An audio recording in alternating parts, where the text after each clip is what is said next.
வீட்டு ராசா குட்டி எப்பயுமே மத்தியானம் தூங்கி எழுந்திரிச்சோடனே கொஞ்சம் நேரம் அவரை கொஞ்சினா தான் நம்ம அடுத்த வேலை பார்க்க முடியும். அப்புறம் சாயந்தரம் தூங்கி எழுந்திரிச்சோடனே ஏதாவது ஒரு ஸ்நாக்ஸ் கொடுத்துருவேன். டெய்லியும் ஒரு முட்டை கொடுக்குறதுனால ஒரே மாதிரி கொடுத்தோம்னா அவங்களுக்கும் போர் அடிச்சிடும். அவிச்சு கொடுக்குறது, ஆம்லேட் போடுறதுன்னு. முட்டை கேரட் வச்சு பணியாரம் மாதிரி தான் தம்பிக்கு செஞ்சு கொடுத்தேன். எப்படி செய்யலான்னு பார்க்கலாமா? ஒரு ஹாஃப் கேரட்டை வந்து நல்லா துருவி வச்சுக்கணும். சின்ன வெங்காயம் குட்டி குட்டியாக கட் பண்ணி போட்டுக்கோங்க. நிறையா சின்ன வெங்காயம் வந்து குழந்தைங்களுக்கு ஆட் பண்ணுங்கள்.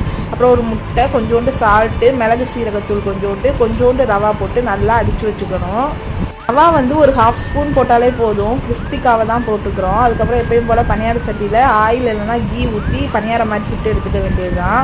பிள்ளைங்க வந்து அவ்வளோ விரும்பி சாப்பிடுவாங்க. ஏன்னா வெளியில் கிறிஸ்பியாகவும் உள்ளே வந்து எக்கு சேர்த்துக்கிறதுனால அவ்வளோ சாஃப்டாகவும் இருக்கும். இது மாதிரிலாம் பிள்ளைங்களுக்கு டிஃப்ரெண்ட்டாக செஞ்சு கொடுத்தோம் அப்படின்னா நல்லா விரும்பியே சாப்பிடுவாங்க. வீட்டில் வந்து புதினா, கொத்தமல்லி, கருவேப்பிலை வச்சு ஒரு தொக்கு செஞ்சு கொடுத்தேன். அது தனியாக கொடுத்தா அவன் சாப்பிட மாட்டான். இதோட தொட்டு சாப்பிடு அப்படின்னம்னா விரும்பியே சாப்பிடுவான். இதன் குட்டி நல்லாவே சாப்பிட்டான்.